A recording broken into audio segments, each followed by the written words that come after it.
Now get ₹50 pay as a Paytm cashback by just uploading your JEE Main 2017 scorecard on the link described below in the description. Hi guys, welcome to tag my college. So इस video में मैं cover करूँगी VIT triple ई की counselling के बारे में, जो कि इस साल की इस सेशन की है 2017 की, sponsored by tag my college. VIT का रिजल्ट ऑलरेडी आ चुका है and VIT I am talking about Vellore institute of Technology, जो अपना एक खुद का एग्जाम कंडक्ट कराता है, जिसे कहते हैं कि VIT triple E, that is Vellore institute of technology engineering entrance exam. So इस साल का एंट्रेंस एग्ज़ाम का रिजल्ट ऑलरेडी आ चुका है। You guys must have got that and उसकी वेबसाइट पे रिजल्ट्स वगैरह सब कुछ क्लियर आउट है। लेकिन ये वीडियो है काउंसलिंग के बारे में।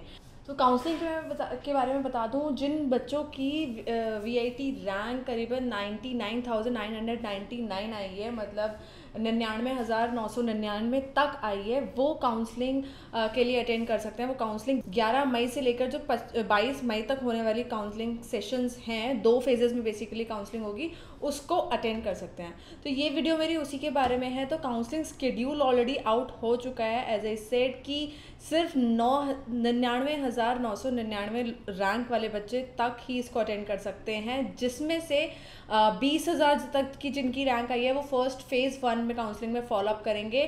फेज़ 1 काउंसलिंग 2 टाइप की होगी, फेज़ 1 और फेज़ 2। अब फेज़ 1 में जो 20,000 तक की जिनकी रैंक आई है वो लोग आएंगे एंड उनका शेड्यूल कुछ इस तरीके से है। जिनकी रैंक 1 से लेकर 8,000 तक है वो 10 मई को वो 10 मई को जाएंगे। जिनकी 8,001 से लेकर 14,000 तक है वो 11 मई। इसी तरीके से 14,001 से लेकर 20,000 तक वाले 12 मई को काउंसलिंग के लिए जाएंगे। तो ये फेज़ 1 है, जो 3 दिन में कंप्लीट हो जाएगा, starting from rank 1 to 20,000 rank.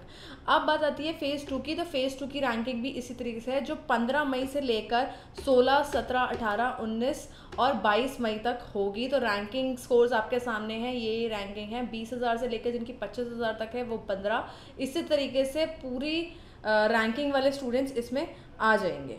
इस ही रैंक से वो लोग एडमिशन के लिए प्रोसीड कर सकते हैं, जो वेलोर, चेन्नई, भोपाल और VIT AP के कैंपस इसके लिए अप्लाई कर रहे हैं। तो ये पूरा काउंसलिंग शेड्यूल है जो बेसिकली मेन है। अब दूसरी बात आती है, काउंसलिंग शेड्यूल तो आ गया, अब काउंसलिंग प्रोसीजर है क्या? तो एक्चुअल में काउंसलिंग प्रोसीजर मेरा इसमें है कि you have to register yourself.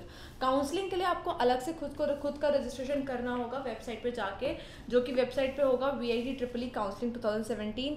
उसको रजिस्टर करने के बाद आपके पास एक SMS आएगा जिसमें आपकी शेड्यूल होगा, जो भी VIT की काउंसलिंग के लिए आप जिस भी फेज़ में फॉलोअप करोगे, फेज़ 1 में या फेज़ 2 में। अगर फेज़ 1 में है तो कौन सी डेट को आपको जाना है, फेज़ 2 में है तो कौन सी डेट को जाना है, अगर डेट स्पेसिफाइड है तो क्या टाइम स्लॉट है जहाँ पर आपको स्पेसिफिकली जाना है। तो उस रजिस्ट्रेशन के बाद आपके पास सारी इन्फॉर्मेशन आ जाएगी।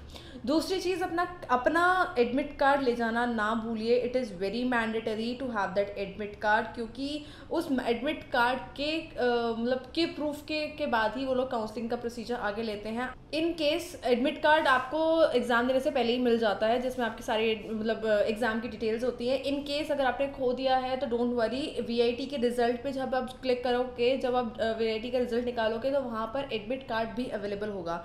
तो अपनी डिटेल्स भरने के बाद आप उस एडमिट कार्ड को दोबारा से ऑब्टेन कर सकते हैं। लेकिन guys, do not forget to take this admit card because this admit card is quite mandate. Then उसके बाद आपके पास जो मैसेज आया होगा रजिस्ट्रेशन के टाइम पे, उसमें आपके पास पूरी डिटेल्स आई होंगी कि आपको कौन से काउंसलिंग सेंटर पे जाना है और क्या डॉक्यूमेंट्स लेके जाना है। तो उसी के हिसाब से आप अपने डॉक्यूमेंट्स अपने काउंसलिंग सेंटर पे विजिट करिए with following of your documents. उस मैसेज में ये भी क्लैरिफाई होगा कि आपको कौन सा स्लॉट अलॉटेड है और किस टाइमिंग पे और किस डे पे आपको विजिट करना है उस काउंसलिंग सेंटर को। सो डेट एंड टाइम दोबारा नहीं बदली जाएंगी, इसीलिए इस चीज़ का बहुत ख्याल रखना कि आप जिस डेट और जिस टाइम पे आपका स्लॉट डिजाइंड अप हुआ है, आप उसी डेट और टाइम पे काउंसलिंग को अटेंड करना। अगर उस डेट एंड टाइम पे आप नहीं पहुंचते हैं तो आपकी सीट बेसिकली किसी और दूसरे कैंडिडेट को दे दी जाती है। इन केस अगर आप किसी भी अनअवॉइडेबल रीज़न से नहीं पहुंच पाते हैं तो उस केस में आपको VIT ट्रिपल ई की अथॉरिटी में ऑफिसर्स में आपको इन्फॉर्म करना होगा कि आप इस डेट पे नहीं आ पाए हैं एंड इस डेट पे सब्सिक्वेंट डेट पे आप डेफिनेटली पहुंच जाएंगे। उस केस में ड्रॉबैक ये होता है कि अगर आप एक्चुअल काउंसलिंग नहीं अटेंड करते, ड्रॉबैक ये होता है कि जब आप VIT ट्रिपल ई आपको बाद में सीट अलॉट करता है, वो सीट आपको ऐसी अलॉट करता है जिसमें आपके पास ब्रांच की चॉइस नहीं होती। लाइक अगर आप स्केड्यूल्ड कंसेप्ट से जाएंगे, अगर आप स्केड्यूल्ड काउंसलिंग कंसेप्ट से जाएंगे तो यू हैव एन चॉइस। उस केस में आपके पास चॉइस है कि आप इस ब्रांच के लिए या इस कोर्स के लिए आप जाना चाहते हैं तो आप अपनी सीट बुक कर सकते हैं। लेकिन अगर आपने वो स्पेशल मोड अडॉप्ट किया कि हाँ जहाँ पर आप एक्चुअल काउंसलिंग नहीं अटेंड कर पा रहे हो और आपको एक स्पेशल काउंसलिंग दी जाती है, personal counselling subsequent date and time के साथ, तो उस केस में वो आपसे आपकी ब्रांच नहीं पूछते, आपकी डिज़ायर्ड ब्रांच नहीं पूछते कि किस ब्रांच पे जाना चाहते हो। वो जो उनके पास डेटा होता है वो उसी ब्रांच को उसी कोर्स को आपको अलॉट करते हैं। तो यहाँ आपके पास एक ड्रॉबैक आ जाएगा अगर आपने काउंसलिंग अपनी स्लॉटेड काउंसलिंग मिस की तो। अब बात आती है सीट्स की। तो नंबर ऑफ सीट्स अवेलेबल और ब्रांच कौन कौन सी ब्रांचेस में वो सीट्स अवेलेबल हैं वो आपको एक स्क्रीन पे वहाँ पर डिस्प्ले हो जाता है कि इतनी ब्रांचेस हैं, इन ब्रांचेस में ये सीट्स अभी भी खाली हैं जिनको आप आगे बुक कर सकते हो। ठीक है, तो उसके बाद आप अपनी अब जो भी कैंडिडेट है वो अपनी चॉइस को बुक कर लेगा। बुक करने के बाद आपको अपनी रैंक और चॉइस के हिसाब से सीट का कंफर्मेशन आ जाता है कि हाँ ठीक है आपको ये सीट मिल सकती है, आप एलिजिबल हैं and you can go forward. Once you have decided कि आप उसी कोर्स के लिए जाएंगे तो उसके बाद आपको 50,000 का डीडी सबमिट करना होता है at that point of time. उसी टाइम पे आपको 50,000 का डीडी सबमिट करना होता है जो कि फेवर में होता है VIT University payable at Vellore. तो ये फीस सबमिट करने के बाद ही आपकी सीट, आपका एडमिशन कंफर्म होता है उस कॉलेज में, वीआईटी इंस्टीट्यूट ऑफ टेक्नोलॉजी में। इससे पहले अगर आपने सीट बुक भी कर दी लेकिन आपने ये 50,000 का अमाउंट नहीं पे किया तो आपको कोई सीट, आपका एडमिशन अभी भी कंफर्म नहीं है। इस 50,000 को पे करने के बाद ही आपका एडमिशन इसमें कंफर्म होता है कि now you are a student of VIT. अब इस काउंसलिंग प्रोसीजर की भी फ़ी होती है 10,000 जो कि नॉन रिफंडेबल होती है। लेकिन जब आपको एडमिशन मिल जाता है उसके बाद यही फ़ी आपकी ट्यूशन फ़ी में एडजस्ट हो जाती है अगर आपने इसी कॉलेज में एडमिशन ले लिया तो 10,000 आपकी नॉन रिफंडेबल होती है, लेकिन अगर आपने एडमिशन ले लिया तो यही फ़ी उस आपकी ट्यूशन फ़ी में से कम हो जाएगी। तो ये बेसिक चीज़ें थी जो आपको नहीं भूलनी चाहिए और नहीं जो आपको हमेशा याद रखनी चाहिए काउंसलिंग, वीआईटी की काउंसलिंग के लिए जाते टाइम। अब बात आती है कि ये तो प्रोसीजर था, अब बात आती है डॉक्यूमेंट्स आप क्या लेके जाएं, क्या क्या डॉक्यूमेंट्स रिक्वायर्ड होते हैं। तो पहली चीज़ जो उसमें बहुत मैंडेटरी होती है वो आपका एडमिट कार्ड होता है। मैंने आपको ऑलरेडी बता दिया, वीआईटी के रिजल्ट्स पे जाओगे तो आपका एडमिट कार्ड आपका दोबारा मिल जाएगा।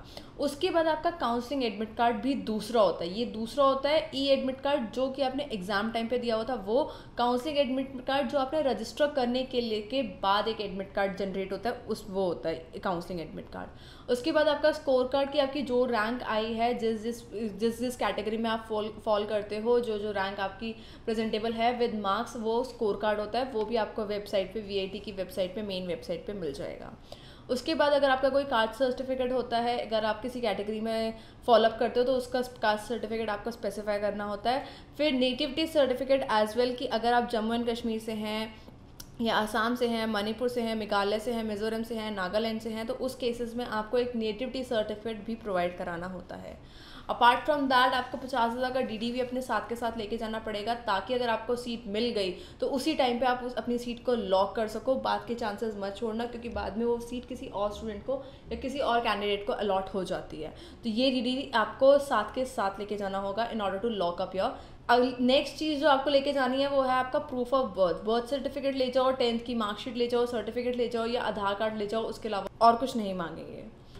फिर आती है आपकी 12th की मार्कशीट। सपोज करो कि बाय 15th अगर आपका रिजल्ट आ जाता है तो डेफिनेटली आपकी जो मार्कशीट है, लाइक आपका जो रिजल्ट आएगा उसका provisional marksheet, provisional certificate sort of चीज़, वो आप लेके जा सकते हो। मार्कशीट का प्रिंट, मार्क्स का प्रिंट कि हाँ you have completed your 12th, अगर तब तक रिजल्ट आ जाता है। बिकॉज मोस्टली रिजल्ट्स अब डिले हो चुके हैं 12th के मार्कशीट, तो तब तक नहीं आएगा आपका रिजल्ट, लेकिन इनकेस आ जाता है तो आप इसको लेके जाओगे। इसके अलावा आप एक्चुअली क्या होता है कि 12th की मार्कशीट अगर आपके पास तब तक नहीं आती है तो उसी टाइम पे वो आपसे एक लेटर साइन करवाते हैं जिसमें स्पेसिफाई करते हैं कि अगर आप 12th में फेल हो गए तो आप अपनी सीट को ड्रॉ कर दोगे, तो आपको वो सीट नहीं मिलेगी। तो इसलिए आपको, अगर आपको 12th की मार्कशीट तब है तो आप लेके चले जाओ, वो ज़्यादा बेनिफिट है। उसके अलावा आपको अपना फिजिकल फिटनेस सर्टिफिकेट भी साथ के साथ लेके जाना पड़ेगा। तो ये कुछ डॉक्यूमेंट्स हैं जो बहुत ज़रूरी हैं लेके जाने में अगर आप काउंसलिंग, वीआईटी की काउंसलिंग को अटेंड कर रहे हैं तो। सो ये बस डॉक्यूमेंट्स थे। इसके अलावा स्टेप्स मैंने कवर कर दिए, डॉक्यूमेंट्स मैंने कवर कर दिए। इसके अलावा कुछ ऐसी चीज़ें हैं जो मैं आपको बताना चाहती हूँ जो आप कभी मिस मत करना। सबसे पहली चीज़, आप अपनी इन्फॉर्मेशन, जो भी इन्फॉर्मेशन आएगी वो आपको टेक्स्ट मैसेज और ईमेल के थ्रू आएगी, तो अपना नंबर और ईमेल आईडी बहुत करेक्ट देना, उसको किसके साथ मैसअप मत करना, क्योंकि इन्फॉर्मेशन के अकॉर्डिंगली ही आपको पता चलेगा कि आपको कौन से स्लॉट बुक हुआ है और कौन से स्लॉट में जाना है। एंड गाइस, अगर लगता है आपको कि काउंसलिंग अटेंड करने से आप अपनी सीट बुक कर दोगे विदाउट पेइंग 50,000, तो ये बहुत गलत है। आपको अपनी सीट, काउंसलिंग प्रोसीजर अटेंड करने का मतलब ये नहीं है कि आपको अपनी सीट मिल ही जाएगी। उसके अलावा भी बहुत सारी चीज़ें होती हैं। सपोज करो कि आपने डिमांड ड्राफ्ट भर दिया, 50,000 का डिमांड ड्राफ्ट कंफर्म करके सीट भर दिया, उसके बाद अगर आपका 12th का रिजल्ट बिगड़ जाता है या उस एलिजिबल क्राइटेरिया में नहीं आता है या आप पास आउट नहीं कर पाते हो, तो उस केस में भी आपको एडमिशन नहीं मिलेगा VIT में, because seat book, counselling attend करने का मतलब ये नहीं कि आपको सीट मिल जाएगी। सीट काउंसलिंग अटेंड करने का मतलब होगा कि आप अपनी सीट को बुक कर देते हो फ्यूचर के लिए। तो ये चीज़ें आपको कुछ ध्यान रखनी पड़ेंगी जो आपको कभी मिस नहीं करनी पड़ेंगी। एंड दूसरी चीज़ कि अपना जो आपको स्लॉट डिसाइडेड है उसको कभी मत छोड़ो। क्यों? पहली थिंग, अभी आपको ऑल्दो आपके पास सब्सिक्वेंट डेट एंड टाइम का ऑप्शन होता है, लेकिन अगर आपने वो ऑप्शन ऑप्ट किया तो आपको वो ब्रांच मिलेगी, वो ब्रांच मिलती है जो उनके पास अवेलेबल होती है, उसमें आपकी खुद की चॉइस ही रह जाती ब्रांच अटेंड करने की। तो मैं यही सजेस्ट करूँगी, जो आपको पहले बार में टाइम स्लॉट हुआ है आप उसी टाइम स्लॉट के साथ जाओ, don't go with the subsequent one. And दूसरी चीज़, जितनी भी सीट्स, जितनी भी कोर्सेज में, जितनी भी ब्रांचेस में अवेलेबल होती है वो उसी टाइम पे आपको स्क्रीन पे दिख जाती हैं, तो आपको पता लग जाएगा कि हाँ किस ब्रांच में, जिस ब्रांच के लिए आप जाना चाहते हो उसमें सीट अभी खाली है या नहीं है। वो टाइम टू टाइम अपडेट हो जाता है, तो उसमें आपको वरी करने की पहले से ज़रूरत नहीं होती। उसी टाइम पे आपको पता चल जाता है कि हाँ इतनी सीट्स, आपके क्या चांसेस हैं और आप उसको बुक कर सकते हो। सो ये कुछ चीज़ें थी जो आई वुड सजेस्ट कि आप ना भूलो, कि अगर आप VIT की काउंसलिंग के लिए जाओ, सबसे पहले स्टेप्स कवर किए, उसके बाद डॉक्यूमेंट्स क्या क्या ले जाने चाहिए, एंड जो टाइम स्लॉट उनका अलॉटेड होता है उसको तो कभी भी मिस मत करना। सो यही था इस वीडियो में। Thank you for watching the video guys. और जानने के लिए हमें सब्सक्राइब करना ना भूलिए टैग माय कॉलेज पे। इससे क्या होगा, जितने हमारे अपडेट्स हैं और एग्जाम से रिलेटेड, काउंसलिंग से रिलेटेड, रिजल्ट से रिलेटेड, वो आपको टाइम टू टाइम पता चलते जाएंगे, आप इनको मिस नहीं करेंगे। So thank you for watching, keep subscribing, keep liking, keep commenting, and see you in the next video. Bye bye.